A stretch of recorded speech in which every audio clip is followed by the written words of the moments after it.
Mítica, eterna, mágica. La belleza de París no se parece a la de ninguna otra ciudad. Hay un barrio en el que estos adjetivos cobran todo su sentido. Un barrio en el que late el corazón histórico de París. El Jardín de las Tullerías, la Plaza Vendôme, el Palacio Real y la Plaza de la Concordia son algunos de los mayores símbolos de Francia, conocidos y reconocidos en todo el mundo. Un lugar donde hallar lujo, gastronomía, historia y hermosos palacios.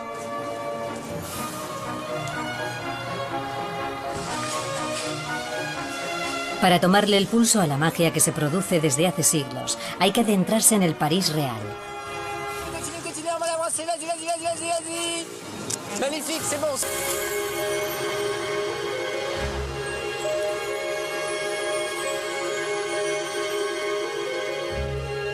Construida en la época de Luis XIV, la Plaza Vendôme, situada en el primer distrito de París, es una de las más lujosas del mundo. Un lugar que atrae a las más prestigiosas firmas de joyas. Algunas están aquí desde hace más de 150 años, otras desde hace solo unos meses. Laurence Bomer es el último joyero que se ha instalado en la Plaza Vendôme. Con 48 años, este hijo de diplomático franco-alemán acaba de haber cumplido su sueño. Todas las mañanas, nieve o llueva, vengo en bici, salvo cuando ha helado. Vamos al 19 de la Plaza Vendôme. A mi tienda. Llevaba mucho tiempo soñando con tener un local en la planta baja de la Plaza Vendôme. Un sueño de infancia. Este es el sitio en el que debe estar un joyero. Un lugar cargado de historia, de la historia de Francia, por supuesto, pero también de todos sus joyeros. Y estar aquí, a pie de calle, es algo con lo que siempre he soñado. Laurence lo ha conseguido diseñando piezas de alta joyería para las personalidades más importantes del mundo. Fue él quien creó la tiara con la que se casó la princesa Charline de Mónaco. Está a punto de terminar una de sus últimas creaciones. Buenos días, Alexia. ¿Qué tal está? Muy bien, ¿y usted? Creo que tiene algo que enseñarme, ¿verdad? Sí, acaba de llegar su último collar. Es fantástico. Esto es muy prometedor. ¿Lo ha diseñado usted, señor Bomer? Sí, por supuesto. Es un collar que hemos diseñado inspirándonos en el cristal, el hielo, la geometría. Lo difícil en este caso ha sido preservar ese lado salvaje y dotarlo a la vez de articulación y comodidad. Son diamantes engarzados en oro blanco. ¿Cuánto cuesta esta pieza? Rondará los 150.000 euros. Todavía nos falta un último paso, ajustar el colgante aquí debajo. Es una aguamarina única en el mundo. Me encanta este estilo. Es probable que volvamos a trabajar con cristales, aunque con otro toque. Para entender mejor el interés por instalarse en la Plaza Vendôme, hay que iniciarse en los secretos de los talleres de construcción. Aquí, en el más absoluto secreto, los mejores artesanos desarrollan su arte y perpetúan sus técnicas. Tenemos mucha suerte de estar en la Plaza Vendôme, porque Francia tiene un saber hacer único en lo que se refiere a articulación, engarces y tallado de piedras. Pocos sitios del mundo pueden compararse a este. Se han necesitado 600 horas de trabajo para elaborar el collar polar. El agua marina de 199 quilates le dará el toque final a la pieza.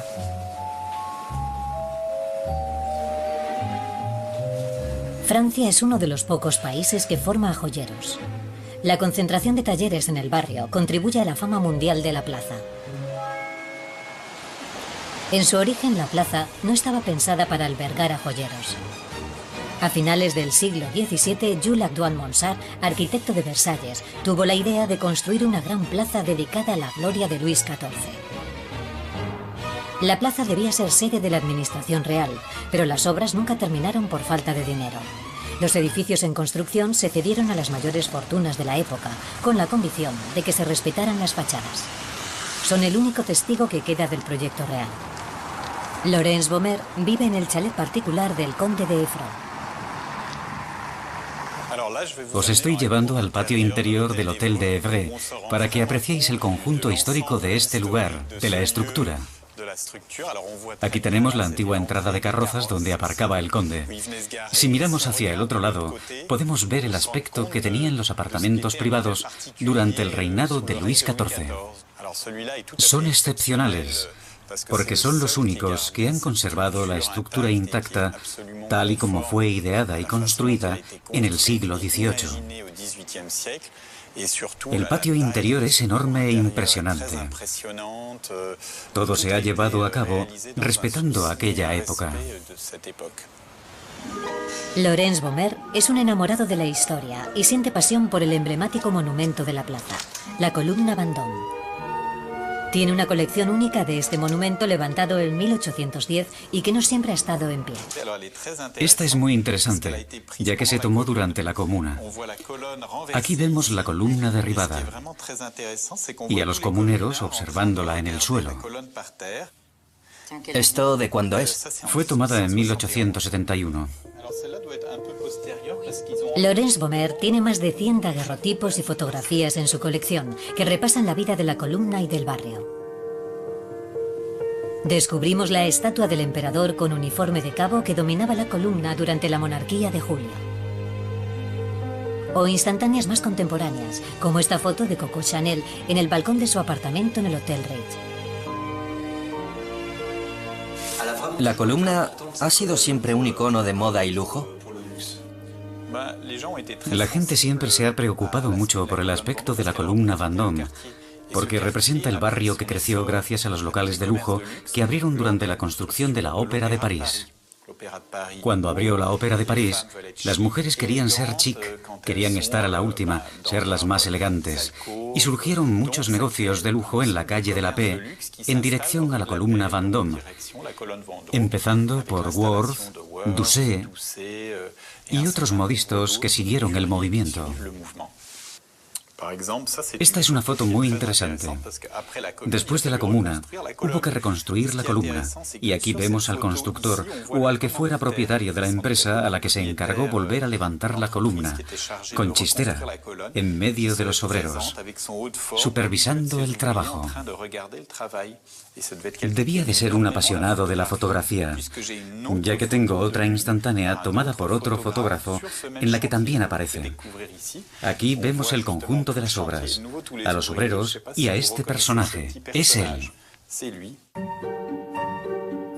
A aquel jefe de obra lo separan 140 años del arquitecto que actualmente se dispone a acometer las mayores obras de restauración jamás realizadas en la columna Vendôme. Christophe Bottineau es el arquitecto que se encarga de los monumentos históricos. Las llaves de la columna. Unas llaves míticas.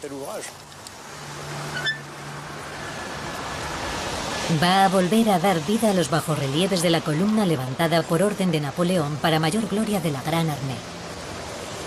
Esta columna ha sufrido varias alteraciones a lo largo de los años, como se puede apreciar aquí, donde encontramos encostraduras negras por culpa de la contaminación atmosférica y de la oxidación de los elementos en bronce.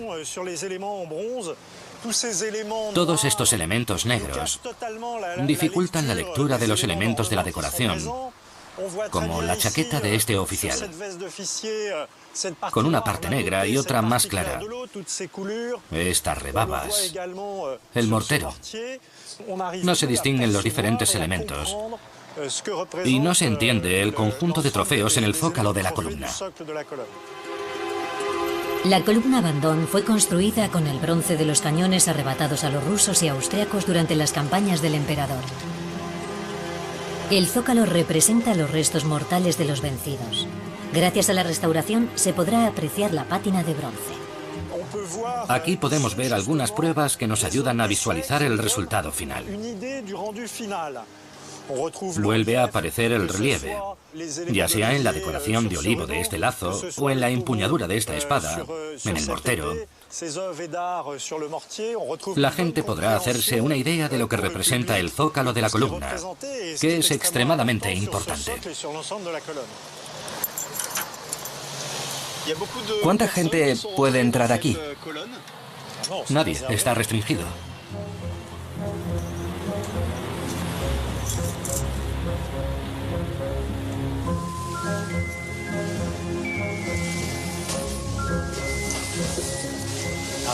Es un lugar de difícil acceso, como podéis comprobar, y por eso está cerrado al público.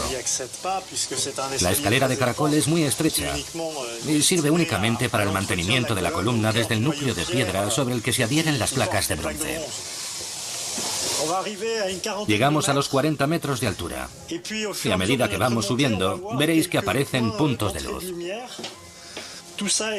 Son entradas de aire para ventilar la torre y corresponden a ventanas o puertas de elementos arquitectónicos representados en las escenas esculpidas en la superficie de la torre. Las placas de bronce que envuelven el núcleo de la columna ilustran la historia de la campaña de Alemania hasta la victoria final en Austerlitz. Si extendiéramos este fresco monumental, superaría los 300 metros de longitud.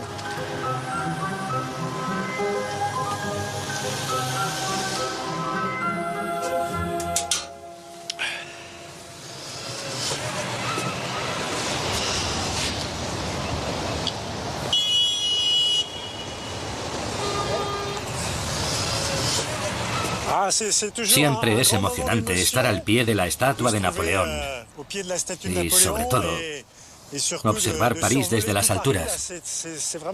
Dominar la Plaza Vendôme es algo excepcional. Uno se da cuenta de lo pequeño que es. En medio de semejantes horizontes, ya sea San Eustaquio, el Louvre, Orsay, los Inválidos.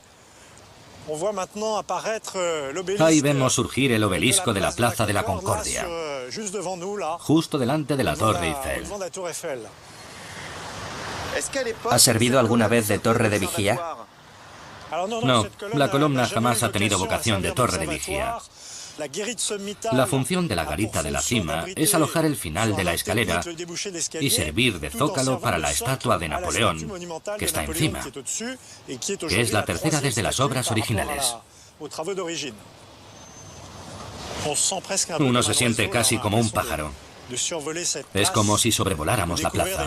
Aquí se ven cosas que casi nadie ha visto, como aquellas terrazas. Es un momento privilegiado. Privilegiado es quien puede permitirse vivir aquí. El alquiler de un local en la Plaza Vendôme ronda los 100.000 euros al mes. Tiendas de lujo, grandes hoteles, clientela internacional. El barrio tiene todos los ingredientes para que se disparen los precios del metro cuadrado. Y entre bastidores, dentro de estos edificios, uno se da cuenta de lo desmedido del asunto. Philippe Roussel dirige una agencia inmobiliaria especializada en bienes de lujo. Esta mañana visitamos con él una de las propiedades. Lo excepcional de este piso, como enseguida os daréis cuenta, son las dimensiones. Las estancias tienen una altura hasta el techo de casi 5 metros, lo que le confiere un encanto y una majestuosidad extraordinarios. Y a eso hay que añadirle los 230 metros cuadrados de superficie y su ubicación justo enfrente del Louvre.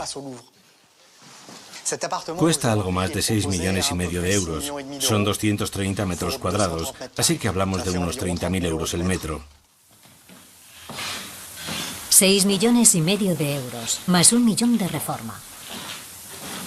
Es el precio de vivir en esta zona tan apreciada de París y disfrutar de unas vistas espectaculares.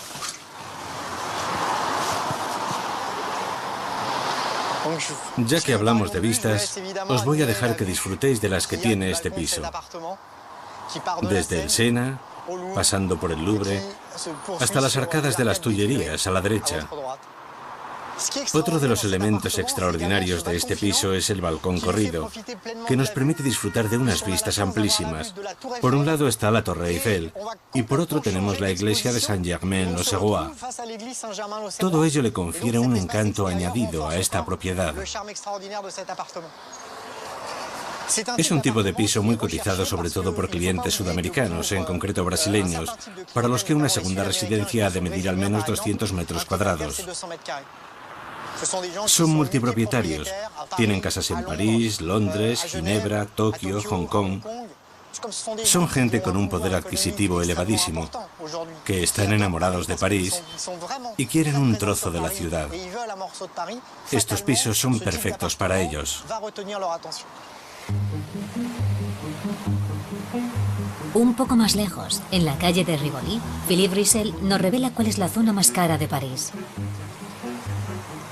A partir de aquí, desde la estatua de Juana de Arco hasta la Plaza de la Concordia, los escasos pisos que siguen a la venta, ya que el resto están ocupados por los grandes hoteles, se encuentran entre los más caros del primer distrito. Y los precios por metro cuadrado son bastante elevados, por su situación justo enfrente del jardín y su orientación sur, algo bastante inusual en París. Pero lo más excepcional es que en la calle de Rivoli nunca hay más de 3 pisos a la venta al año. Son enormes, de hasta 350 metros cuadrados, y pueden llegar a costar la friolera de 10, 12 y hasta 15 millones de euros.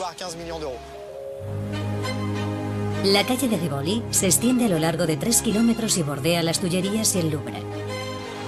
Aquí tenemos otro claro ejemplo de lujo francés, el Hotel Meurice. Fue inaugurado en 1835 y es el palace más antiguo de París. Ha alojado a miembros de la realeza europea. Aquí, nunca mejor dicho, el cliente es el rey. Qué buena pinta tiene lo que habéis preparado. ¿Queréis que os eche una mano? No se preocupe. Zumo de naranja, zumo de... Manzana. De acuerdo. ¿Cuántos niños son? Son 2 niños. En el primer piso se está ultimando una operación especial. Está supervisada por Anne Bock-Bogdieu, la encargada de actos del hotel. Estamos preparando la fiesta de cumpleaños sorpresa de uno de nuestros pequeños VIP. Contamos con un amplio surtido de pastelería. Pastelitos de chocolate y limón, tartaletas de fresas silvestres, tarta de chocolate, bombones, macarons, cookies, piruletas.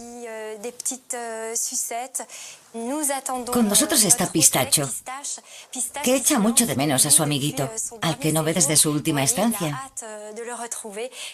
Le hemos preparado su albornoz y sus zapatillas.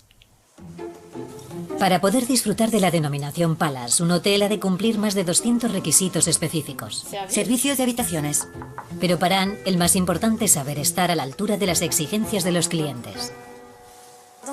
En esta habitación se va a hospedar un cliente habitual que ha escogido el Meurice para pedir en matrimonio a su futura esposa. Y la hemos decorado con temática romántica. France está colocando los pétalos de rosa. Y vamos a encender unas velas para generar un ambiente cálido e íntimo. Estos pétalos de rosas rojas forman una frase muy romántica. I love you. Este es uno de los pequeños detalles que la casa ofrece en complicidad con los clientes. ¿Les dice dónde esconder el anillo o se ocupa usted de ello? No hemos recibido instrucciones al respecto. El futuro esposo no ha escogido esta habitación al azar.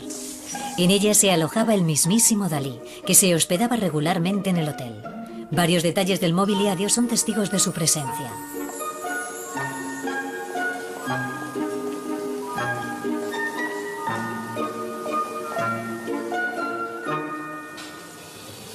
El hotel, decorado a la moda del siglo XVIII, cuenta con una joya que solo unos pocos privilegiados pueden costearse. Para entender de lo que estamos hablando, hay que subir a la azotea. ¿Servicio de habitaciones? ¿Dónde estamos ahora, Anne? Estamos entrando en la mejor suite del hotel, la suite real, nuestra estrella. Domina todo París. Desde aquí se ve el Louvre, y si avanzáis un poco más veréis el Museo d'Orsay, y justo delante tenemos la Torre Eiffel. Esta suite tiene casi 300 metros cuadrados. La terraza de 350 metros cuadrados ofrece una vista de 360 grados de todo París.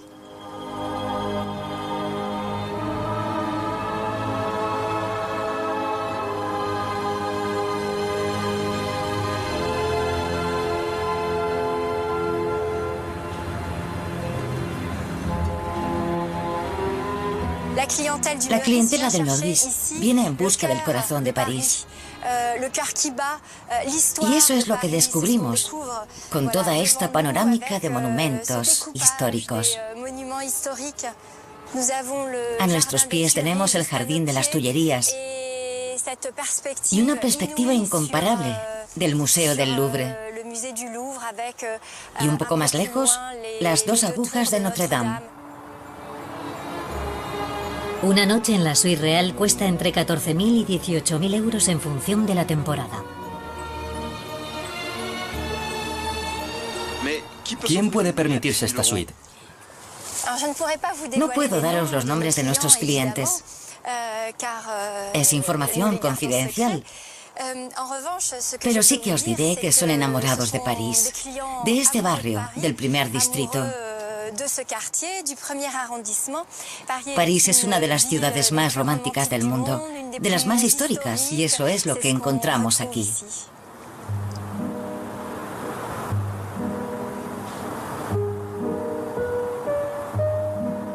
La historia del barrio también se ha escrito aquí, en el Jardín de las Tullerías.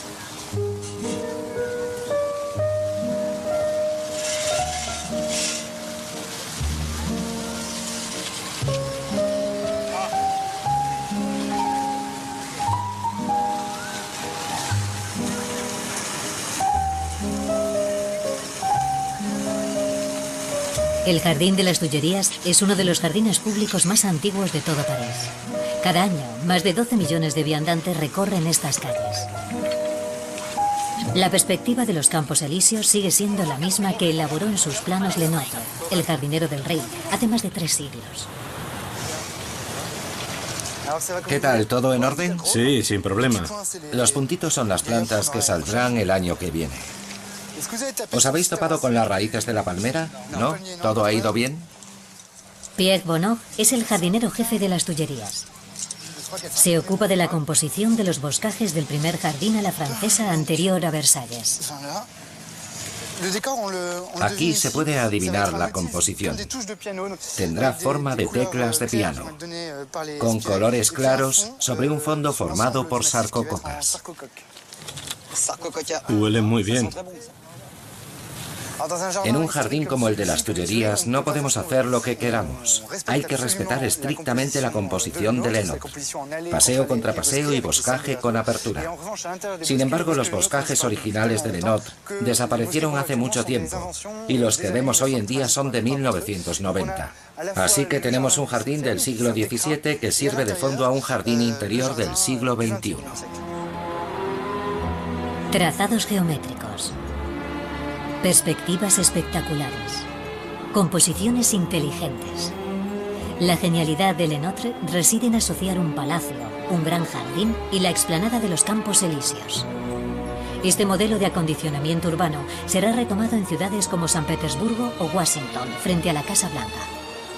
Lo que sigue fascinando hoy en día del Jardín de las Tullerías es la perspectiva que nace al pie del Arco del Triunfo del Carrusel y que atraviesa el jardín por el paseo central hasta los Campos Elíseos. El hecho de que se vean los Campos Elíseos desde las Tullerías y de que nos atraigan tanto nos indica la fascinación que sigue generando Lenotre 3 siglos después de su muerte. Y para comprender la visión que Lenotre le propuso a Luis XIV, hay que subir hasta el tejado del Arco del Triunfo del Carrusel del Louvre.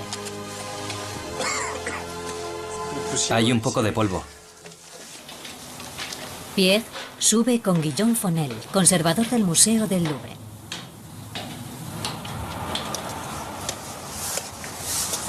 Impresiona un poco.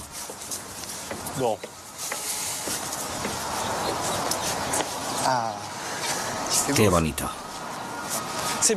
Desde aquí se entiende mejor el jardín. Fue pensado para que se apreciara desde cierta altura. Hoy en día, cuando paseamos por él, hay ciertas cosas que no somos capaces de entender. La perspectiva es de la época de Lenot y se extiende hasta los Campos Elíseos.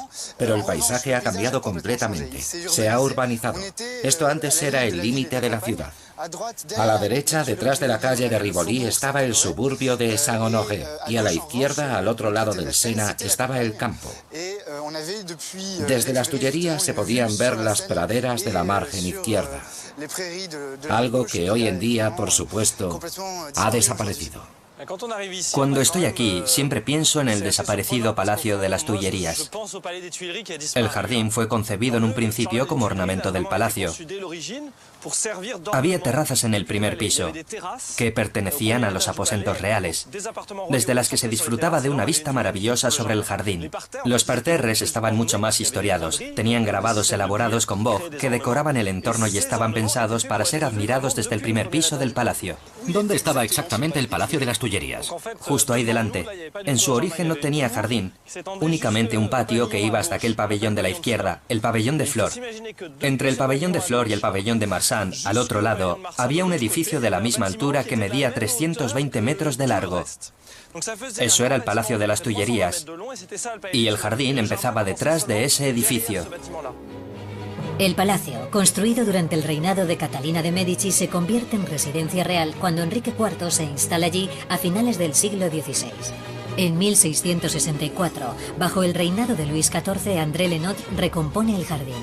Las Tullerías se convierten entonces en un enclave elegante, pensado para el paseo y la conversación amena tanto del rey y su corte como de los habitantes de París.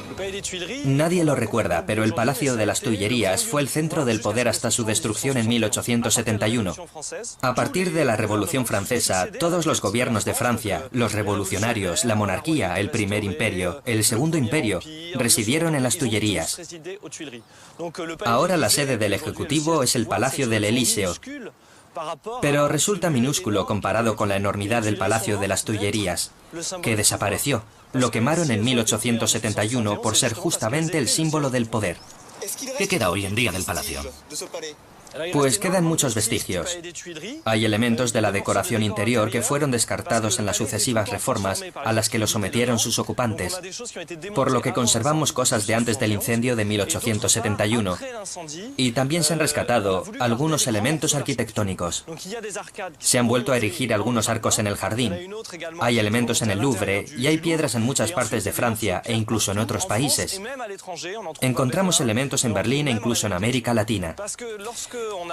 Esto se debe a que cuando se encargó la demolición a un constructor, este rentabilizó la operación vendiendo piedras que tienen un valor histórico y arquitectónico impresionante, y todo el mundo quería un trocito de las Tullerías.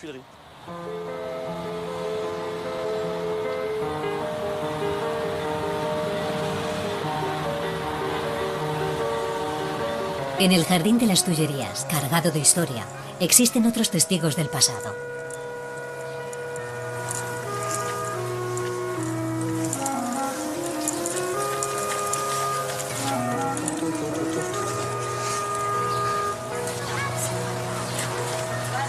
Un café solo, por favor.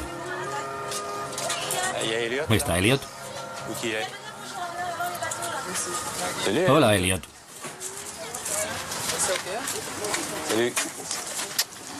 ¿Me ayudas con los barcos? Vamos. Pesa mucho. Menos mal que estás aquí para ayudarme. ¿Luego pasas a verme?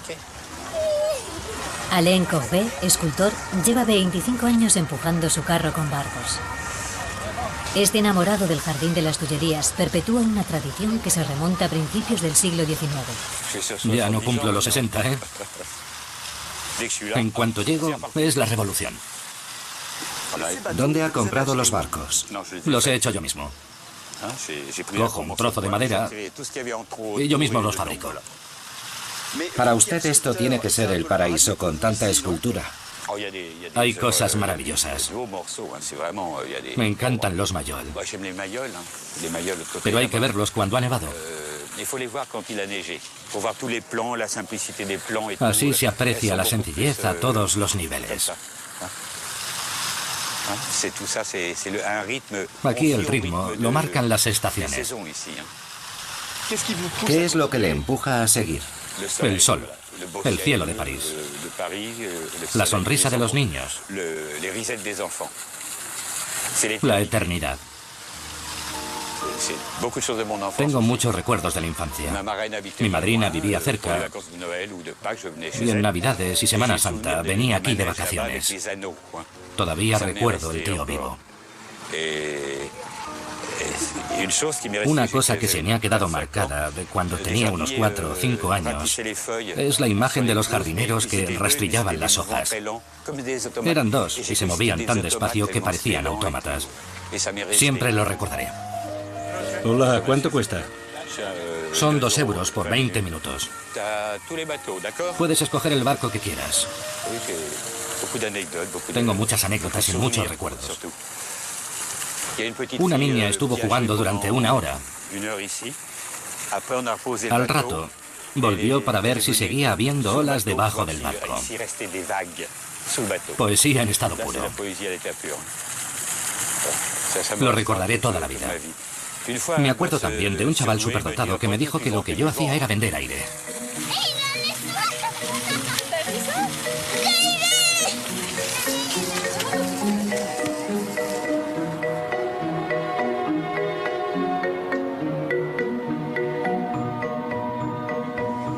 Maravilloso. Así, seguid, seguid. Con las bicis detrás queda precioso. Eso es, así. Cruzad, muy bien. Venid hacia mí. Así, así, así, muy bien, muy bien. Seguid andando. Bailad, bailad. Muy bien. Ahora id hacia allí. Sí, muy bien, perfecto. Daos un beso. Perfecto, así, así. Muy bien. No os avisé de que era un poco peligroso. Nos encanta el toque aventurero. Es genial. Para sus fotos de boda, Elodie y Jonathan han contratado los servicios de Michael Guess, fotógrafo profesional conocido por sus fotos de grandes ciudades como Nueva York o Tokio. Las fotos que está haciendo hoy siguen una tendencia originaria de los Estados Unidos. El trash de dress consiste en inmortalizar una boda después de la ceremonia, con fotos descontextualizadas y sin miedo a ensuciarse la falda. Atráelo hacia ti. Eso es, muy bien. Dale un beso. Así, perfecto. Esto es una foto de boda rockera y glamurosa. Y un poco fashion también.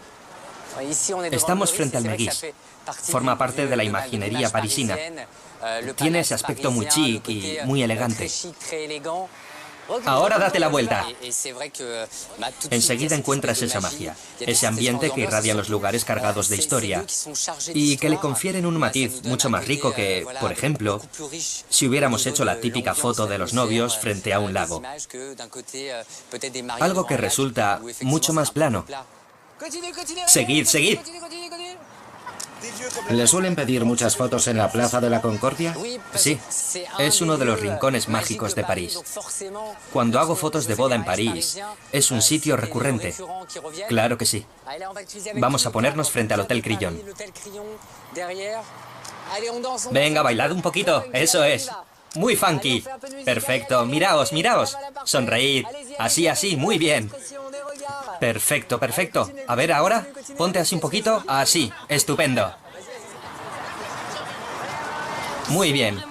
Están muy guapos y el sitio es genial, con la fuente y todo. Aunque tendrían que intentar no mancharse. Bueno, eso también.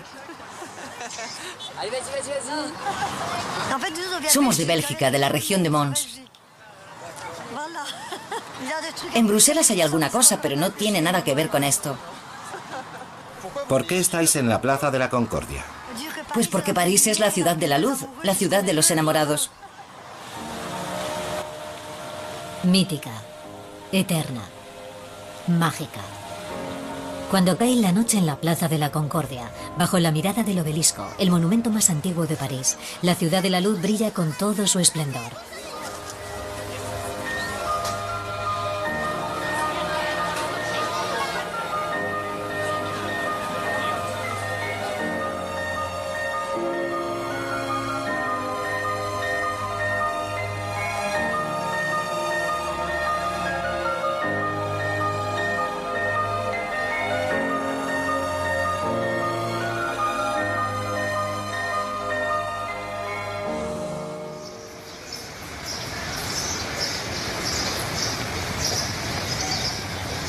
Este es un lugar poco frecuentado por los turistas.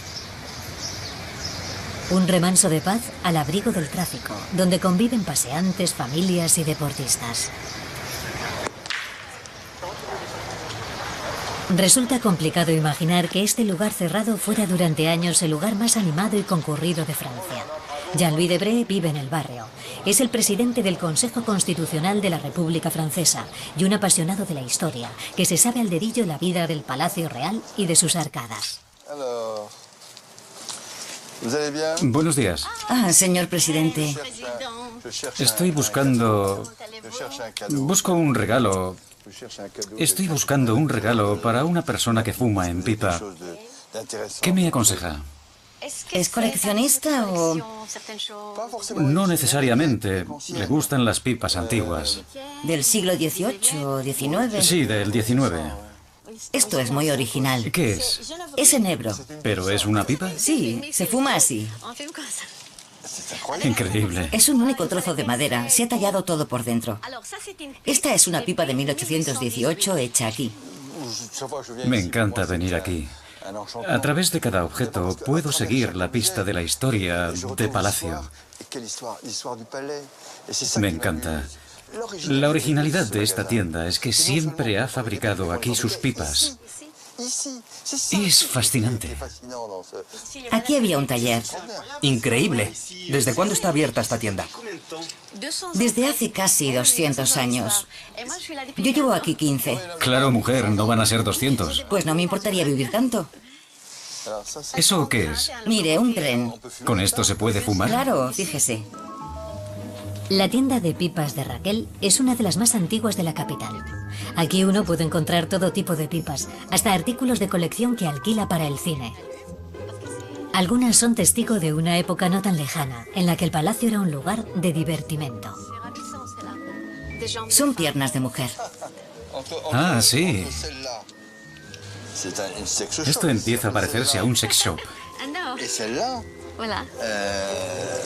Los escultores eran libres de hacer lo que quisieran con las pipas. Aquí ponemos el tabaco. Una orgía para los sentidos. Os voy a enseñar una cosa. No sé si se ve, pero ahí pone Besnier, peluquero. Peluquería, permanentes. Son oficios muy ligados al ocio de la vida de palacio. ¿Cuántos locales había en esta zona? Pues todo alrededor.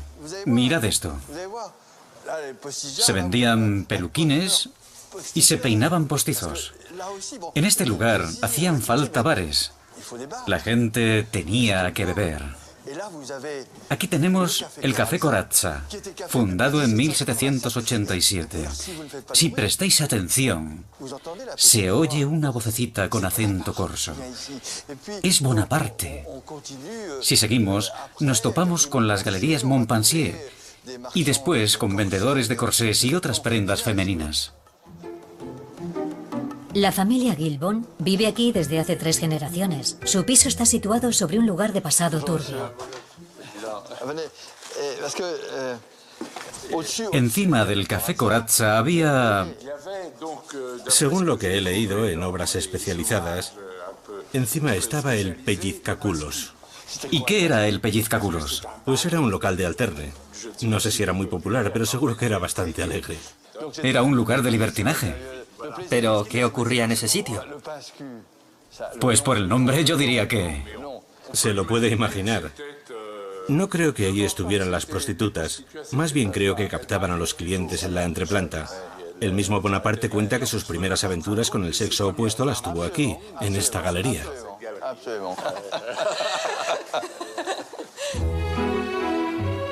Entre 1780 y 1830, el Palacio Real vivió medio siglo de locura.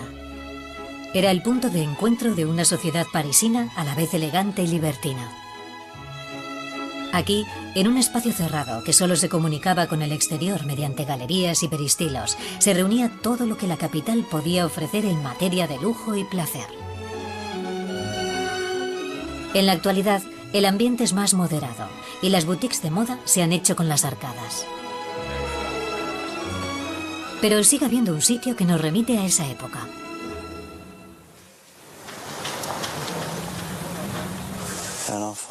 Hay que preparar la cocina para el servicio. Bastará con darle la vuelta a esta mesa. Christian David es el primer maître del Grand Bifug desde hace 22 años.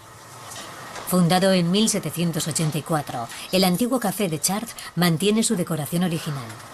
Periodo del directorio para los techos y principios del 19 para los paneles figurativos que evocan el ambiente de fiesta del jardín del Palacio Real. Estos paneles decorativos son bastante evocadores, ya que transmiten mucho a través de una sonrisa que no es tal, pero que invita a la degustación. Esta mujer nos tiende un sorbete con mucha elegancia y a la vez lo indica con el dedo. Nos indica que queremos probarlo. Venid y descubrid estos sorbetes. En el siglo XVIII eran toda una novedad. Justo enfrente tenemos otra mujer muy interesante. Nos sigue con la mirada y está sujetando una manzana. Me parece que está claro que es la tentación. Si París es la capital de Francia, el Palacio Real era la capital de París. En este enclave cerrado había hasta 300 negocios y unos 15 cafés. Había que tener mucha imaginación para atraer a la clientela. Los cafés, los locales, los garitos, todos ellos hacían de este lugar, que se había convertido en cita obligada, un sitio completamente desquiciado. Era una fiesta constante. Había un personaje que se llamaba Nevos, que abrió un café a finales del 18. No daba a la calle, por eso le era todavía más difícil atraer a los clientes. Así que se le ocurrió colocar bañeras en las alcobas y llenarlas con champán. En aquella época el champán estaba muy de moda. Os dejo que os imaginéis lo que pasaba después. Era una locura. No creo que fuéramos capaces de reproducir aquel ambiente del 18 en nuestra época.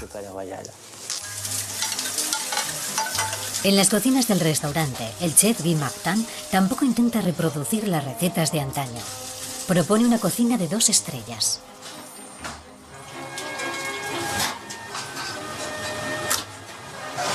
Ah, las trufas. Maravilloso. Chef, ¿qué va a preparar con estos ingredientes? Vamos a asar los bogavantes con aceite de cilantro. Esta trufa tan extraordinaria la vamos a filetear en láminas un poco gruesas sobre una ensalada de patatas con vinagreta de trufas. Así de sencillo y maravilloso. Es una gozada. Un suspiro de aceite de nuez del Perigord, un pellizco de sal de Guérin, una pizca de pimienta y ya está. El Grand Bifug es todo un emporio de las artes culinarias. Lo que no es tan conocido es que el restaurante fue el escenario de una revolución que cambió para siempre la gastronomía francesa. ¿Qué se comía en el Grand Bifug en el siglo XVIII? Las costumbres culinarias eran muy variadas. Aves, pucheros, caldos, sobre todo platos cocinados a fuego lento, puesto que era una buena manera de conservarlos. Pero lo verdaderamente interesante es que se pasó de la fuente al plato. Se cree que la primera vez que se utilizaron los cubiertos para comer y no para servir fue en el Grand Bifug. ¿Qué es realmente un restaurante? Un restaurante es un sitio en el que no te imponen un menú. Es un sitio en el que se come con cubiertos. Me explico. La innovación de este restaurante fue que en el siglo XVIII pasaron de las fuentes centrales que se iban sirviendo, de las que todos iban probando y que eran las mismas para todo el mundo, a platos individuales a gusto del comensal, y para los que eran necesarios los platos propiamente dichos, y los cubiertos. Era la primera vez que se utilizaban cubiertos y que se pedía a la carta, y fue en el Grand Bifug. Por eso puedo asegurar que el restaurante más viejo de Francia, y seguramente del mundo, es el Grand Bifug. El Palacio Real se convierte en el corazón de la vida parisina, con los primeros grandes restaurantes al amparo de la moda de comer con tenedor. Esta concentración de la alta restauración parisina contribuyó mucho a asentar la supremacía de la cocina francesa en el mundo. Mientras que los primeros clientes se sientan a la mesa, Jean-Louis Debré sigue enfrascado en sus papeles. Instalado en el ala Montpensier del Palacio Real, el presidente del Consejo Constitucional de la República Francesa nos recibe en su despacho. Un despacho ubicado en lo que antaño fue un dormitorio. Este era el tocador de María Clotilde de Saboya. Esta parte antes era redonda y era donde estaba la bañera. Aquí era donde se vestía. ¿Y para qué sirve ahora? Es la sala de deliberaciones. Después de las audiencias públicas, venimos aquí a deliberar. Y cada vez que entro en esta habitación pienso en María Clotilde de Saboya. Tiene unas vistas maravillosas. Se ven los jardines del Palacio Real. Esperad, si me lo permitís, os voy a llevar a un lugar aún más extraordinario. Desde aquí se ven los jardines, pero desde el sitio al que os llevo, los vais a dominar. Venid.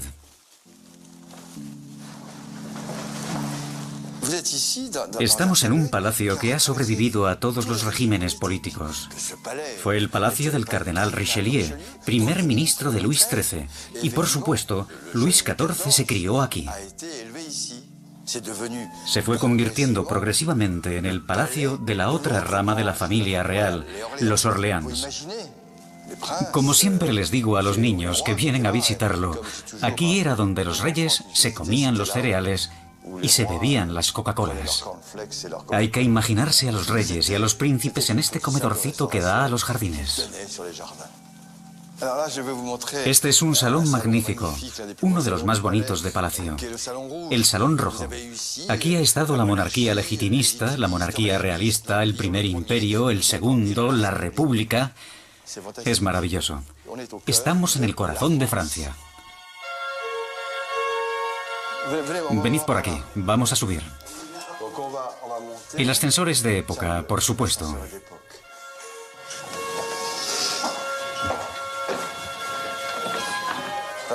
¿Qué tal?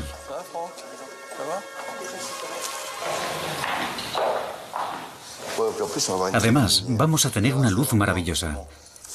Este es un lugar nuevo. No existía antes. Tened cuidado. Es un poco peligroso. Desde aquí se ve todo el Palacio Real. Desde aquí se ve la historia. Ahí enfrente vivía Colette. Desde aquel balcón gritaba a los chavales que tiraban petardos desde el arenal de abajo. Al lado están Cocteau y Jean Marais. Ahí Malraux y Luis de Vilmorin. Sacha Guitry paseando, Giraudoux. Aquí fue donde empezó la Revolución Francesa. Silencio. ¿Oís eso? Se acerca un hombre. Viste de azul. Lleva un tricornio con una escarapela. Se sube a una silla. Saca 2 pistolas de los bolsillos. ¿Quién será? No se sabe. La gente se arremolina a su alrededor. De repente se pone a gritar: ciudadanos, ciudadanas, el despido de Necker, el ministro de Finanzas, es el toque arrebato contra el pueblo. Acaban de informarme de que han salido regimientos del campo de Marte para venir a degollaros. Hay que levantarse. Es el 12 de julio de 1789. Son las 6 de la tarde. Es Camille Desmoulins. Aquí late el corazón político, el corazón de la revolución. Es el símbolo de Francia. Este lugar sin parangón toma su fuerza del pasado y se proyecta hacia el futuro.